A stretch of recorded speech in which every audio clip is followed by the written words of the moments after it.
The Trumpet Daily with Stephen Flurry.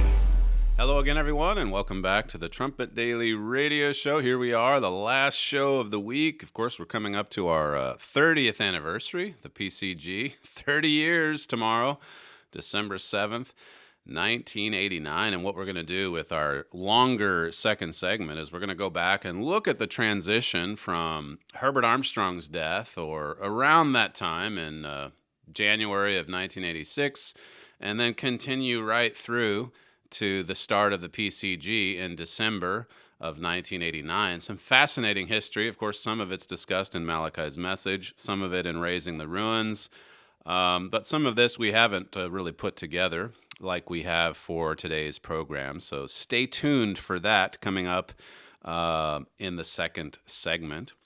Well, the Democrat insanity just flew off the rails.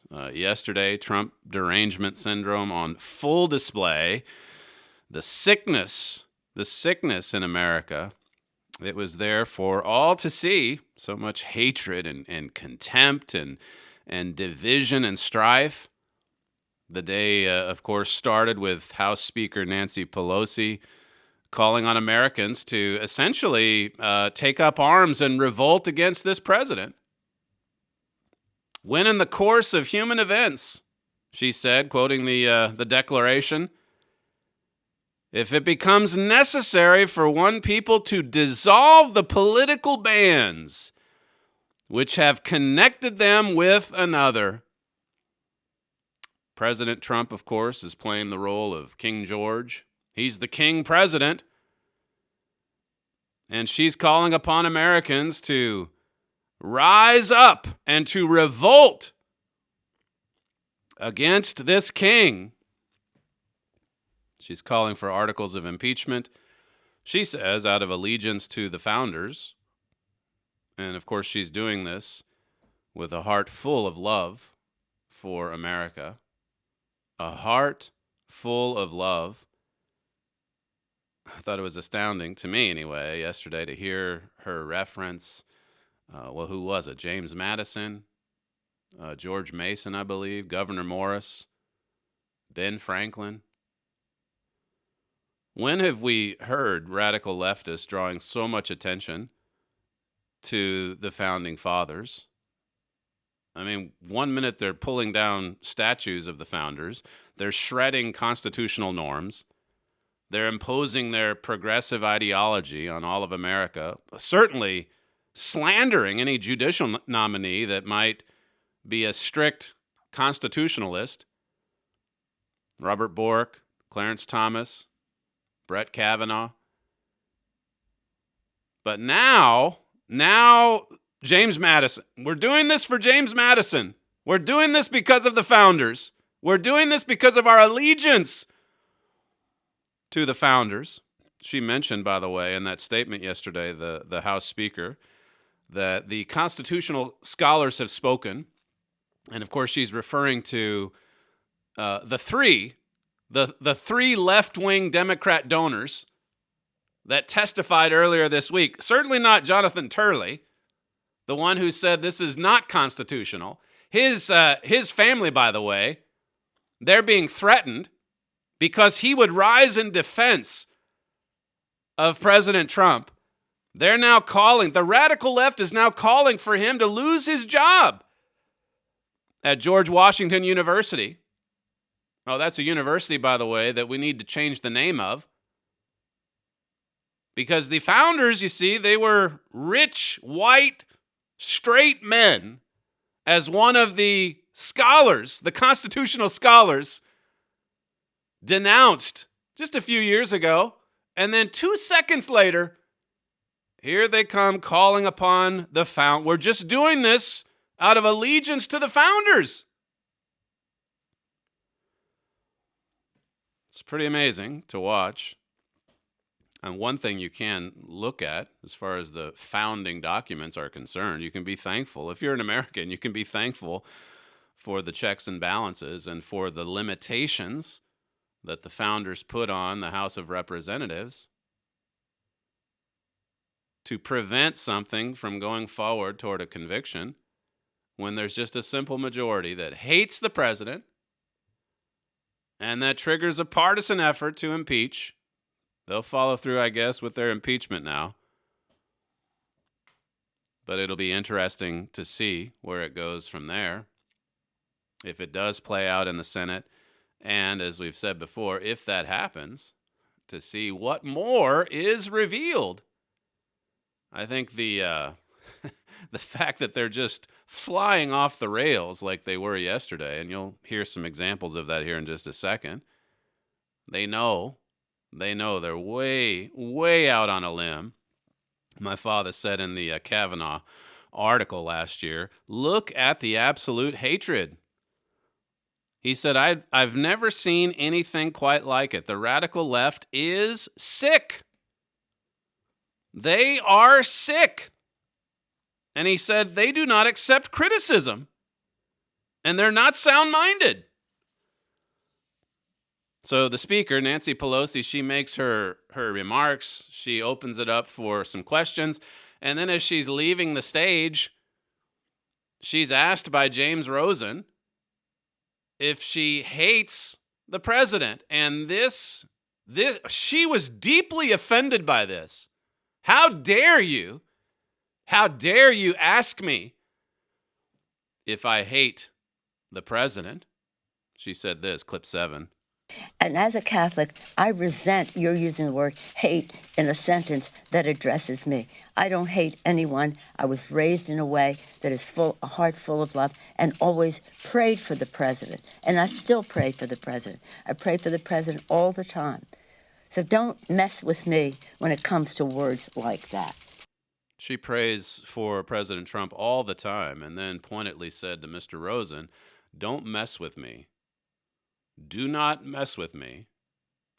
She went on to say how that this president is a coward. He's cruel. And of course, just a few weeks ago, she noted that he's an imposter. This was from an interview a couple weeks back, clip 8. I think part of it is his own insecurity as an imposter. I think he knows full well that he's in that office way over his head. And so he has to diminish everyone else. So they can call him anything they want, an imposter. They can impeach him. They'd convict him if they had enough votes. They can go after his family. They can go after his children, even the teenager.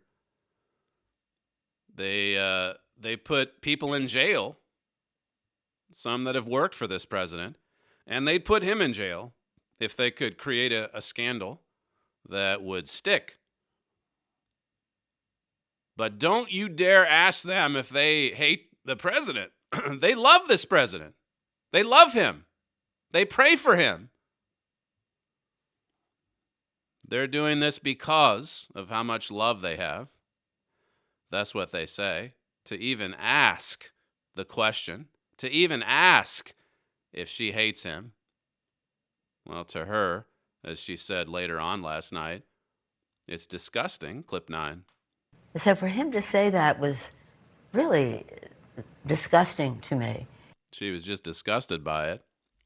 And she then said that this guy, James Rosen, that asked it, she joked he's not really a reporter. He's not a real reporter. And he works for Sinclair Broadcasting, and they're not a real news-gathering organization.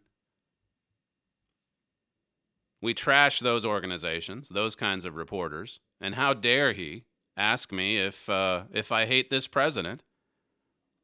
You know, I thought during the Q&A, after her statement about going forward with the articles of impeachment, I thought this was an interesting exchange. As she acknowledged, the speaker did, that, Ukraine doesn't really resonate with ordinary Americans. But listen to her as she says, really, this goes back to Russia. This goes back to Russia. Here's clip 10. But this isn't about Ukraine. This is about Russia. Who benefited by our withholding of that military assistance? Russia. It's about Russia. Russia invading eastern Ukraine. Over 10,000 people died, now maybe 13,000, some of them in the absence of our conveying that military assistance that was voted in a bipartisan way by the Congress of the United States. So sometimes people say, well, I don't know about Ukraine. I don't know that much about Ukraine. Well, our adversary in this is Russia. All roads lead to Putin. All roads lead to Putin. Remember the first line of the dirty dossier. The Russian regime has been cultivating, supporting, and assisting Trump for at least 5 years. And so this is the fake narrative they've created. That Donald Trump, by withholding funding, which he didn't withhold, it was delayed 55 days. He's funded them 3 straight years. He's provided military support for the Ukrainians 3 straight years. And Obama never did any of that. He withheld it. And so we're supposed to believe that Donald Trump is working against Ukraine and helping Vladimir Putin. It's exactly the opposite. But here they are. They can't let go, even though it was a big flop, they can't let go of the Russia collusion story, the narrative that they created following the election.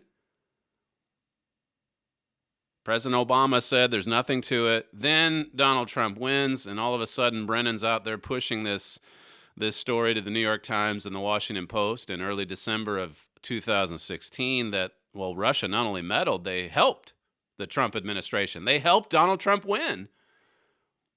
And then Obama has them hurriedly put together this intel report, and that's what the media have run with ever since. The setup was in place, and it was supposed to work. It was supposed to bring down Donald Trump by this point. Didn't happen. July 24th, Bob Mueller, the testimony, a big flop for the Dems. And then the next day you had the Ukraine call. And now here's where we are. But as she said yesterday, she acknowledged it's not about Ukraine. It's really about Russia. Joe Biden, for his part, he's pressed. Again, you look at the reaction, this confrontation he had with this 83-year-old man. Okay, he stands up. He says, "Look, I've got a couple of problems with you." Biden's campaigning in Iowa somewhere, and this older gentleman says, "You know, you're pretty old," and then there's this conflict of interest. I mean, how is putting Hunter Biden on this board at Burisma, even as you're given charge of Ukraine, how is that not a conflict of interest? And as I'm sure many of you saw, you saw how Joe Biden responded. Here's a bit from that, clip 11. And you want to check my shape line, let's do push-ups together here, man. Let's run. Let's do whatever you want to do. Let's take an IQ test. That last bit there, he says, let's take an IQ test. He's challenging this 83-year-old man to, I guess, a push-up contest. And he had to bite his tongue a couple of times because in fact, at one point, he let it slip. He was shaming this guy because he was overweight. So here he's making fun of a potential voter, no fan of Trump, by the way. He's just asking him a serious question, not a softball question, but a question that more and more reporters are starting to ask as well. And it's making him pretty upset. So he challenges this man and says, let's take an IQ test. Look, I'm not sedentary like you. I don't sit around watching TV. I'm in pretty good shape. And then he went on to say this, clip 12. Look, the reason I'm running is because I've been around a long time and I know more than most people know. He's been around a long time and he knows more than most people know. And they wonder why so many people voted for an outsider in 2016. At Powerline, they said regarding these deranged reactions yesterday from Pelosi, from Biden, the way they've gone after Turley. It says at Powerline, things are spinning rapidly out of control. President Trump is the one of the few. He's one of the few who seems to be retaining his equanimity, his mental stability, in other words. The rest of them are going crazy. Look, as my father wrote last year, look at the absolute hatred. I've never seen anything quite like it. They're sick. They're sick. They can't accept criticism. They're not sound-minded. That was last year in the Trumpet. Well, following that testy exchange with the potential voter, the 83-year-old man, then there was a reporter who later asked the former vice president, well, what about this potential conflict of interest? Here again is how he responded, clip 13. It's not a conflict of interest. There's been no indication of any conflict of interest from Ukraine or anywhere else.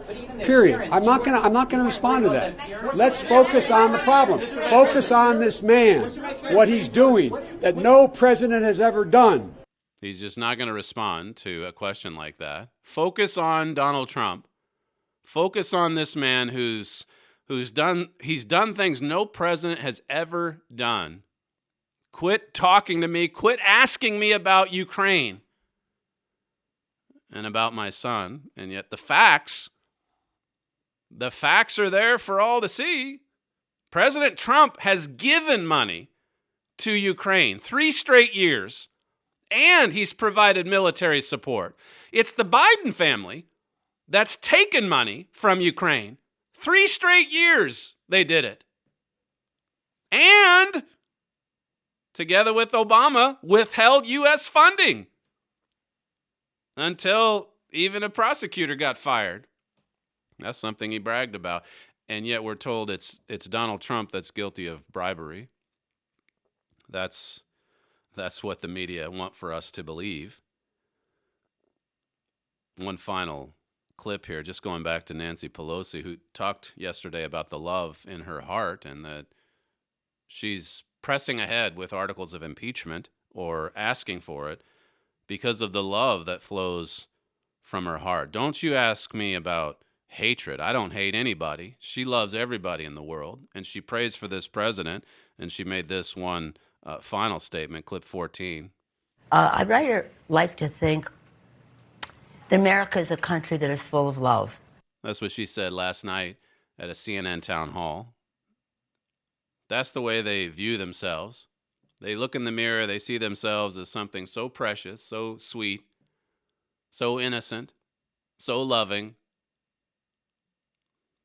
When we cover some of the history from the 6th and 7th era of the church, the transition there, you're going to see some of those same attitudes. People who are saying all along the way, look, we're just filled with love in our hearts.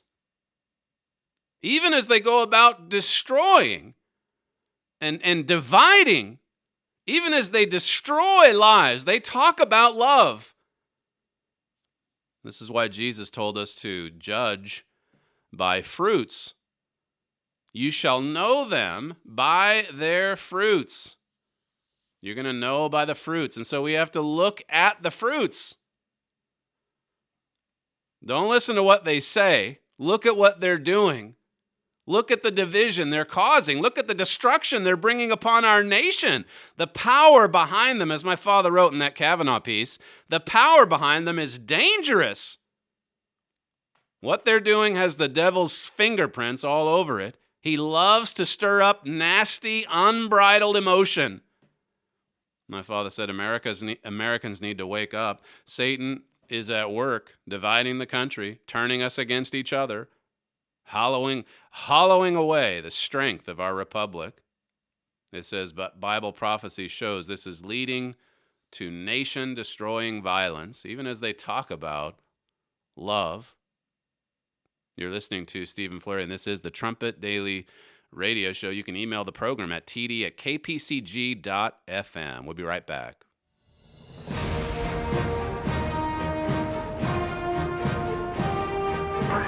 This is KPCG-FM, and this is the Trumpet Daily.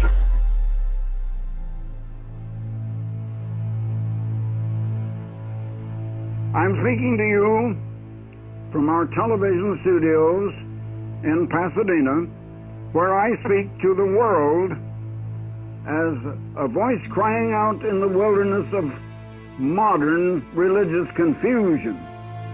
Herbert W. Armstrong was the world's leading televangelist and one of the most prominent religious leaders of the 20th century, watched, read, and followed by millions worldwide. But his legacy of Bible-based humanitarianism came under attack after he died.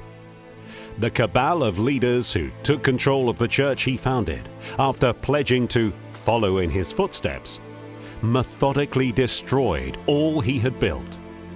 Those who would stop them were silenced or excommunicated. This shocking story of betrayal and deception is told in Raising the Ruins. To learn more, please visit thetrumpet.com. Now he said, this gospel of the kingdom will be proclaimed or preached in all the world for a witness unto all nations, and then shall the end come.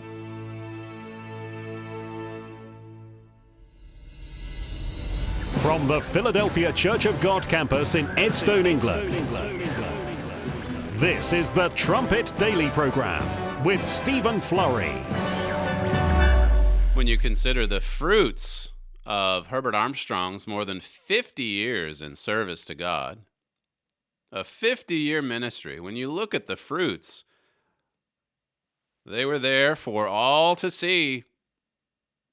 By the time of his death, 1986, the church was right at its peak, reaching millions of people worldwide, on television, all over the world, sending out millions and millions of plain truths every month.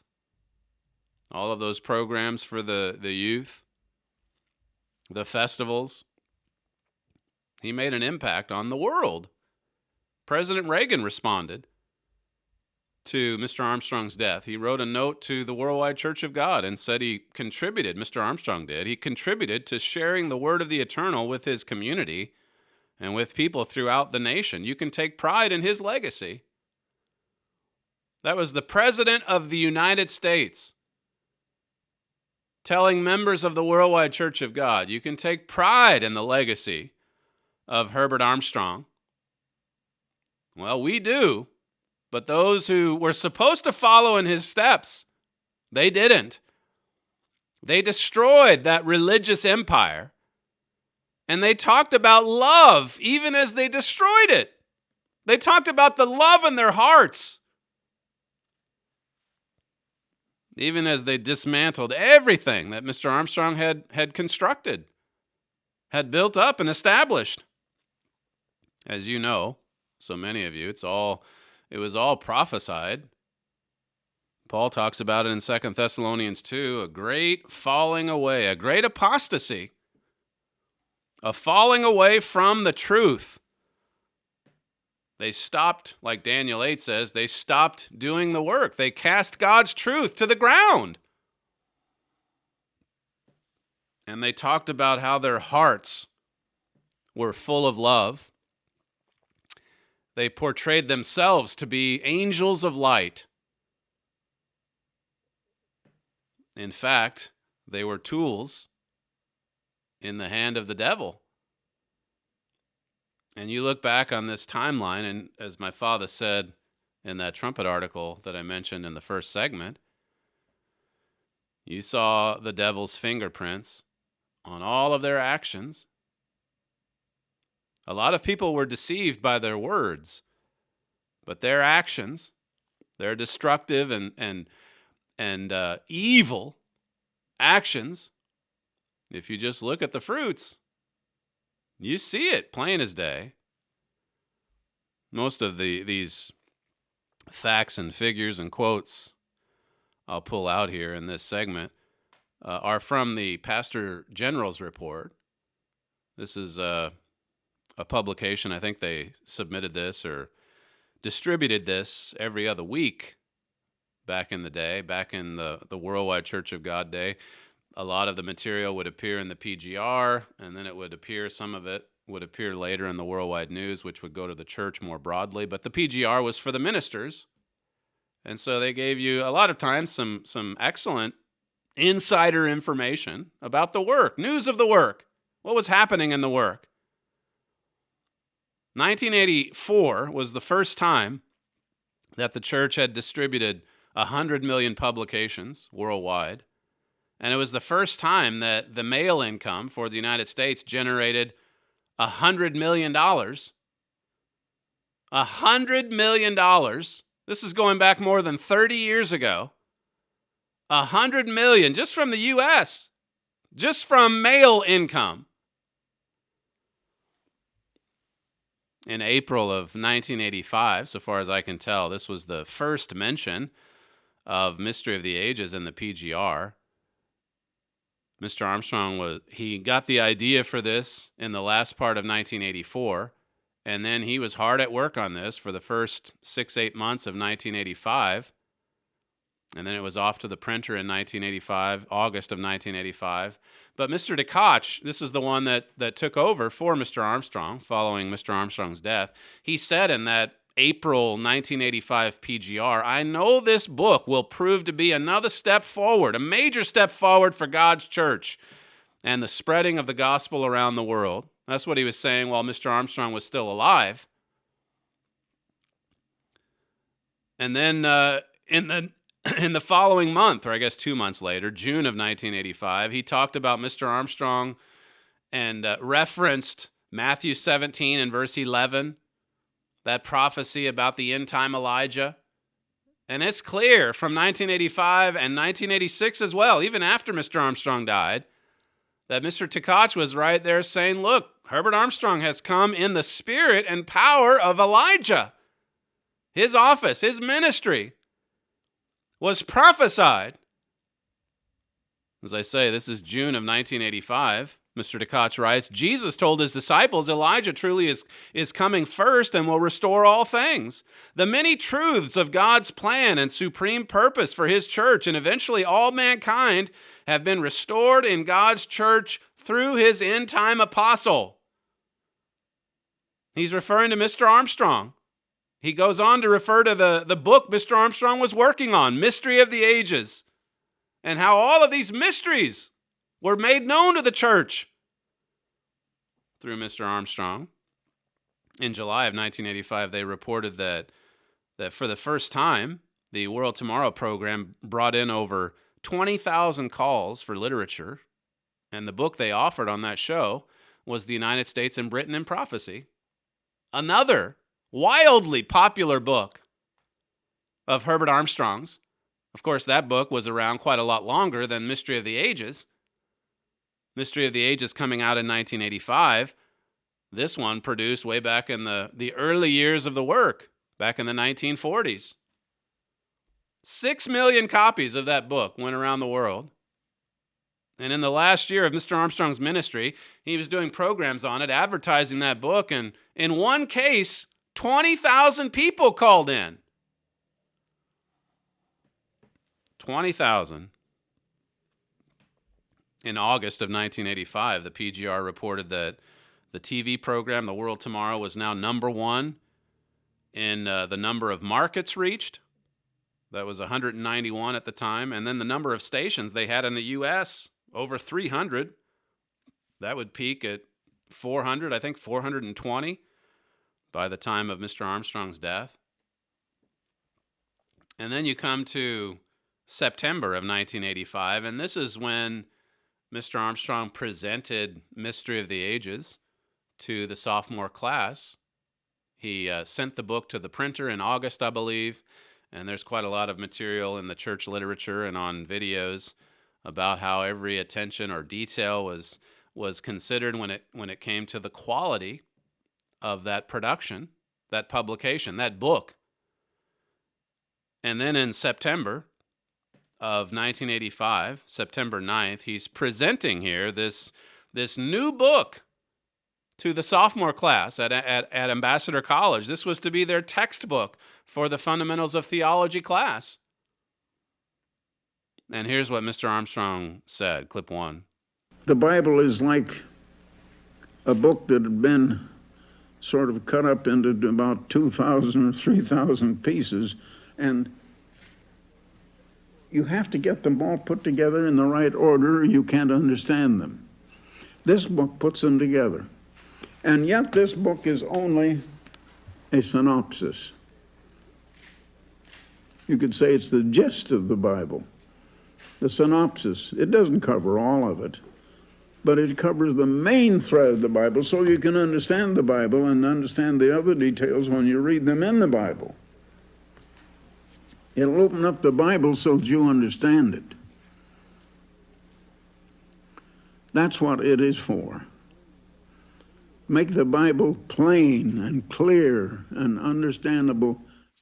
That's what it's for, he said.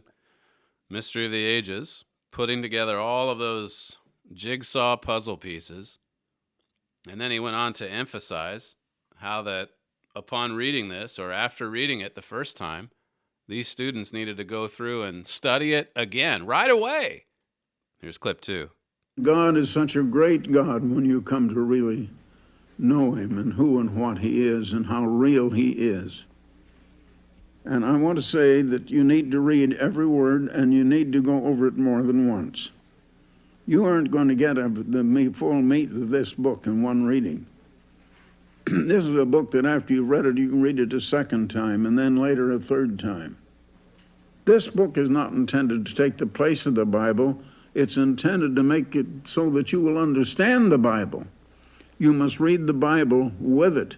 And this is to make the Bible clear and understanding to you as you read it, and bring its meaning out as you never saw it before. This is Herbert Armstrong speaking just 5 months or so before he died.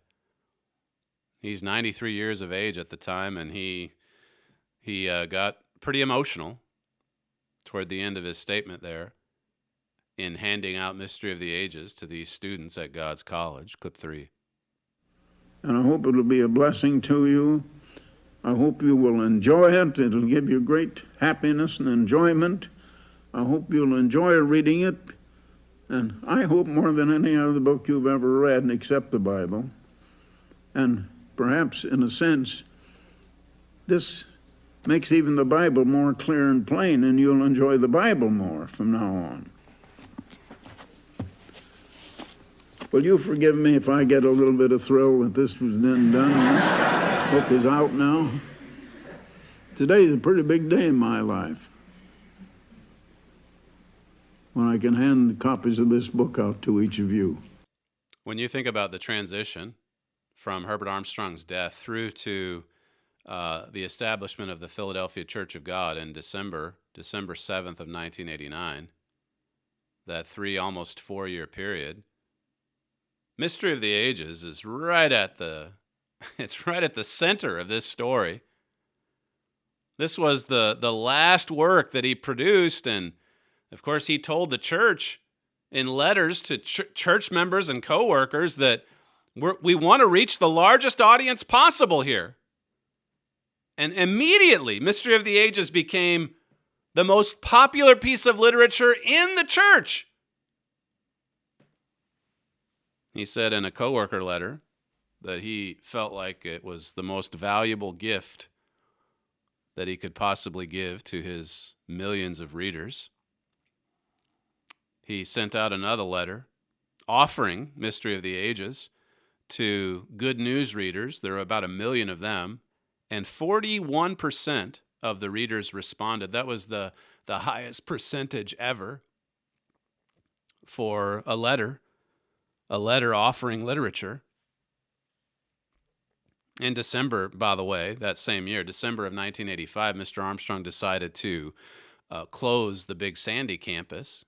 He wanted to consolidate some things, to really focus in on bringing the church more close together and distributing Mystery of the Ages. So this was one of his final decisions. You have his final work, Mystery of the Ages, and then one of his final decisions was to close the Big Sandy campus.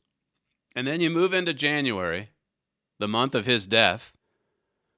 January of 1986, Mystery of the Ages had only been out for about 4 months, and already they had 750,000 requests for the book. Nearly 1 million books had been distributed even before Mr. Armstrong died. And then on January 16th, 1986, as you hear from this special World Tomorrow program, Mr. Armstrong, after 93 and a half years on Earth, he died. Clip 4. Herbert W. Armstrong died peacefully at his home in Pasadena, California, on the morning of January 16, 1986. He was in his 94th year. In this special program, we review the life and work of Mr. Armstrong. For over 50 years, the voice of the world tomorrow. Now, as you can read in Raising the Ruins, shortly before his death, Mr. Armstrong appointed Joseph Tkach to be the pastor general of the Worldwide Church of God, but he specifically said that he's not an apostle, that only Christ can determine that. So he's appointed pastor general. He's to take over the reins of government in the Worldwide Church of God. And I want you to listen to what Mr. Tkach said in a message to the staff of the Worldwide Church of God. This was on the day of Mr. Armstrong's death. Clip 6. This undoubtedly is one of the most sobering occasions that we will experience in a lifetime. I'm sure we all dearly loved Mr. Armstrong. We are a product of his dedication and his service for all of these years, especially the last 53 years that he has dedicated himself to serving the great and living God. This is not a time, although it is sobering, but not a time for great grief, as those who are without knowledge or understanding the purpose of life and death. But we can rejoice knowing that Mr. Armstrong died in the faith doing the work that God has called him to accomplish. Even in the last year of his life, with declining strength, he completed probably the greatest work that he has accomplished in the book, The Mystery of the Ages. That's Mr. Tkach there on the day of Mr. Armstrong's death, talking about the greatest work of his ministry, Mr. Armstrong's ministry, producing Mystery of the Ages. And as I say, that's a book that Mr. Armstrong wanted to go out to the largest audience possible. And following his death, they put together, as I said earlier, a special tribute program, the World Tomorrow program, that just looked back on the ministry of Mr. Armstrong, and then at the end offered this book, Mystery of the Ages. Here's clip 5. And now, in this special tribute to Herbert W. Armstrong, we are pleased to offer a free copy of Mystery of the Ages to our viewers. Time may prove Mystery of the Ages to be one of the most significant books ever written. There is a great paradox in our world today. In this 20th century, we have made incredible progress in nearly every field of knowledge, science, technology, medicine, transportation. But in spite of this progress, we still live in a world of appalling evils and suffering, famine, poverty, sickness, and war. They had 107,000 people respond to that program. Far and away, a new record. Over 100,000 people requesting Mystery of the Ages as a result of that program. There was a semi-annual letter that went out offering Mystery of the Ages. 570,000 U.S. subscribers responded to the letter requesting Mystery of the Ages. There was something like almost a 20% return. Another record. All of these records. By March of 1986, almost 2 months after Mr. Armstrong's death, they had distributed 1.2 million copies of Mystery of the Ages, far and away on pace to be the most popular, the most requested book, or requested anything in the history of the Worldwide Church of God. Well, in that same time period, those first few months, you also saw some significant decisions made. They were announced in the PGR as well. Mr. Tkach appointing certain individuals to top positions. He brought in his crew, his people. And as we know from Zechariah 3, that didn't work out very well. He put Larry Salyer in place over the ministry. I think that David Hume was over media relations initially. He brought in his son, Joe Jr., later in the year. Bernie Schnippert, he was another big one. Dr. Ward, Donald Ward with the college. All of these fellows that really we now know had a built-in hostility toward Mr. Armstrong and his teachings. In April, this is from 1986, just a few months into his position as Pastor General, Mr. DeKoch announces that he's going to keep Big Sandy open. As I say, that was one of the last decisions Mr. Armstrong made. Mr. Armstrong made it for the work's sake, but then also he was being told that if Big Sandy was going to remain open, they needed to pursue accreditation, and that's not something Mr. Armstrong wanted to do. He wanted his colleges accredited by God and God alone. He didn't want to submit to worldly regulations. So he decides to close it. Joe DeKoch comes in. 3 months later says, no, we're going to keep it open. From July of 1986, this is from the PGR, the comments we continue to receive about Mystery of the Ages show that it is still having a powerful impact on the lives of many. Readers consider this book the apex of Mr. Armstrong's writings. The brethren often say they've never seen God's plan unfold as clearly as in the pages of this book. Many people who were never interested in religion before have been moved to ask for ministerial visits after reading it. And then in the next PGR, it said that Mystery of the Ages was required reading for baptismal candidates. This was something that when we got into the court case with them over Mystery of the Ages years later, they denied. They denied this. And then when they turned over their own documents, it was right there in their PGR. It is required reading. Of course, they wanted judges to think it's not really that important.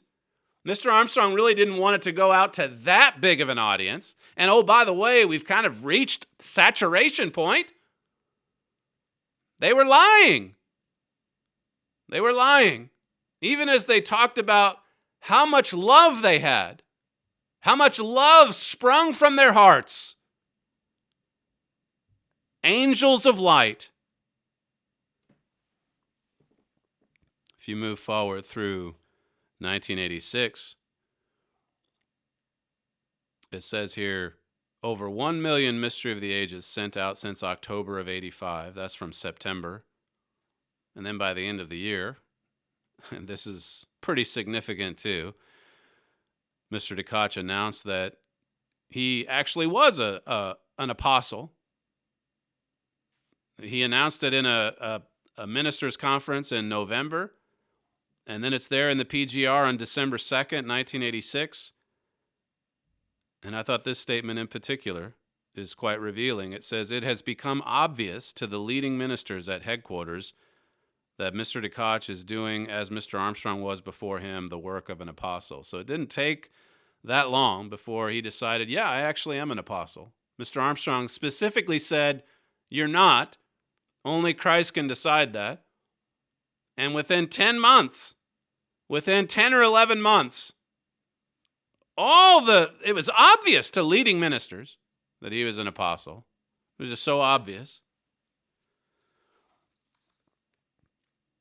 December of 1986, it says here, some few of our brethren have on occasion thought it seems that the church should focus on developing ways to bring people along toward baptism. Well, this is basically them watering down the commission that God gave to the church.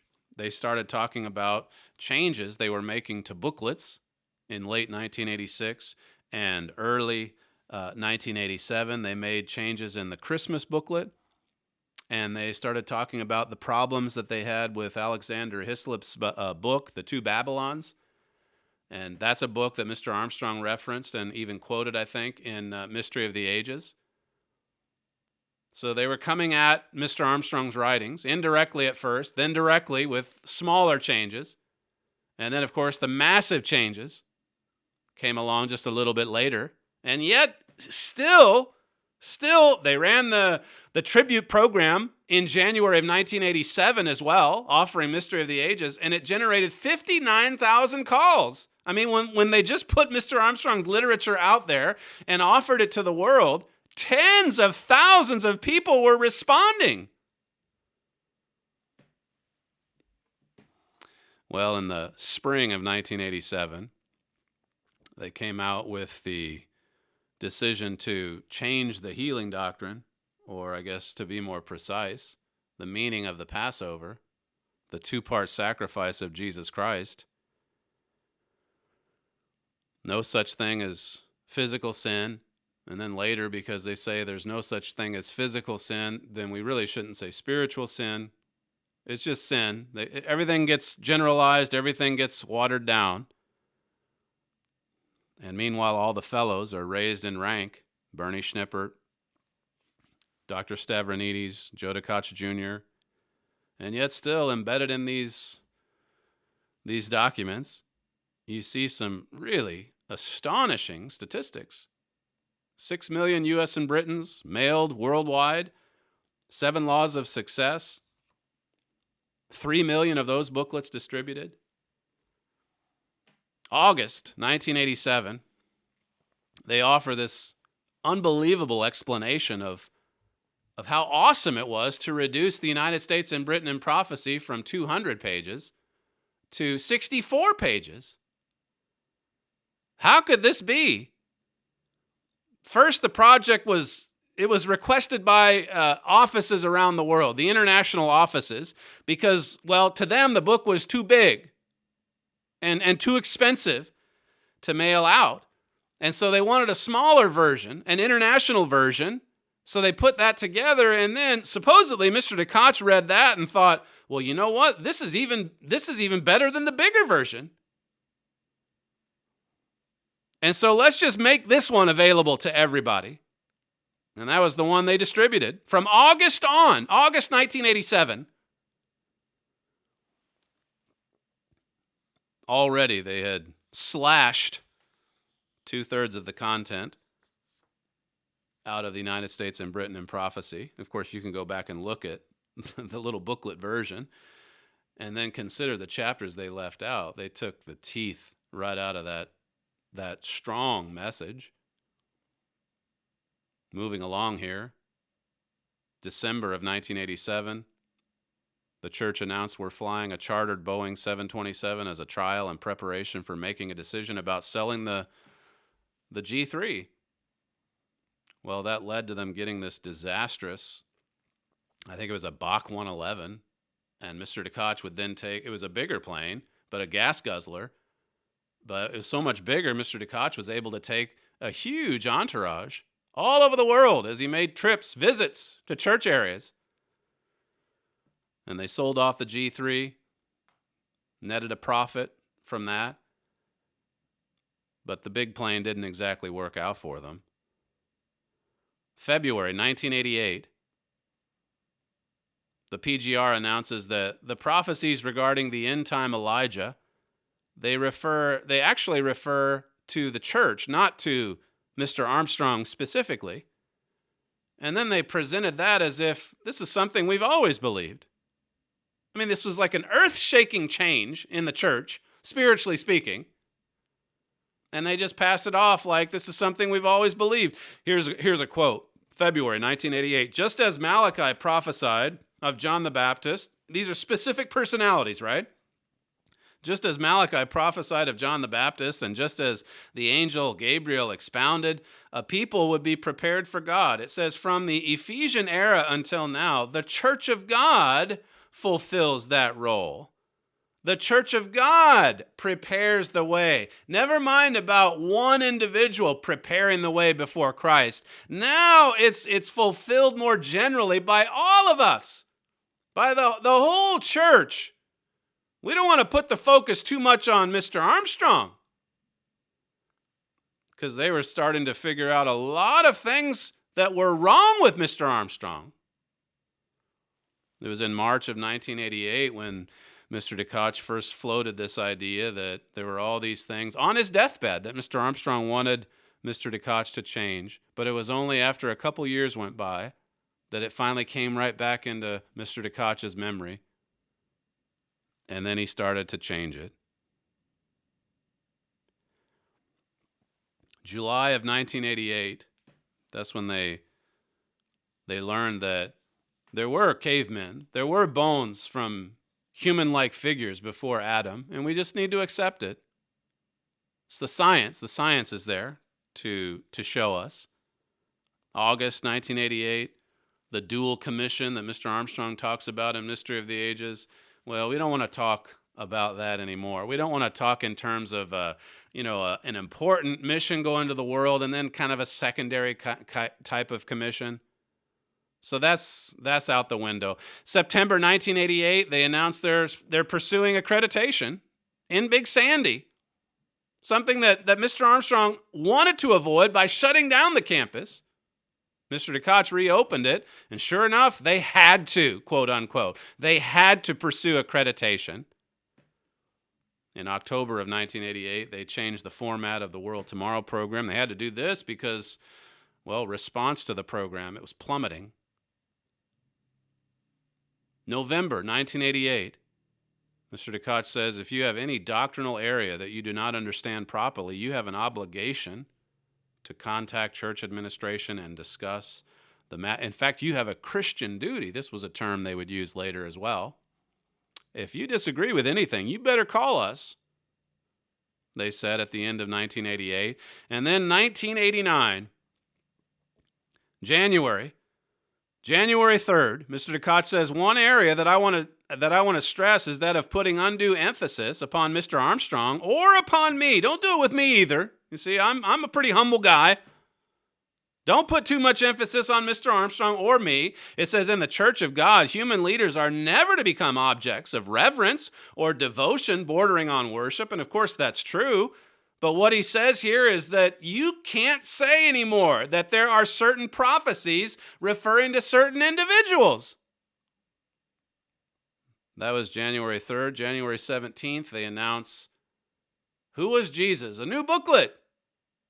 And they thought this booklet was going to revolutionize the work. That was in mid-January. And then, of course, in January, the end of it, January 31st, they announced that they're discontinuing Mystery of the Ages. Mystery of the Ages. It's too expensive. We've saturated the audience. And, there's also a few little errors in it as well. And 120,000 copies of that book were destroyed. That was the end of January 1989. And then, of course, as many of you know, it was later on that year, March 11th, when my father began work on what would become Malachi's message to God's church today. I read the initial copy of that book on July 16th, 1989. And then on December 7th, 1989, 30 years ago tomorrow, my father was fired and excommunicated from the Worldwide Church of God for standing up for Herbert Armstrong and his teachings. He wrote later in the Habakkuk booklet how that Mystery of the Ages exposes the devil like no book on earth. And my father says the devil hates and fears exposure most of all. He's in a fitful rage and is trying to destroy Mystery of the Ages. He doesn't want to be exposed. He doesn't want lawlessness or evil to be exposed. But he continues on with his work of destruction. Even as he talks about love, even as he says, look, it's flowing from a heart of love. All that destruction that we're seeing in our nations today, all that destruction that we saw in the Worldwide Church of God during that crucial transition period, and then all the lies and the cover-ups during the 6 years of litigation from 1997 through to 2003. There's a prophecy in Amos 9 about us raising the ruins of that work that they destroyed, and God has certainly done that these past 30 years. Some of the history I've covered here in this segment, it's upsetting, but what glorious history we've lived these past 30 years as God has rebuilt this work that he had established through Herbert Armstrong. He's rebuilt it today, just like in the days of old. You're listening to Stephen Flurry, and this is the Trumpet Daily Radio Show. If you'd like to email the program, you can send comments to td@kpcg.fm. Thank you for joining us today. Thank you for joining us all week, and we'll see you next week.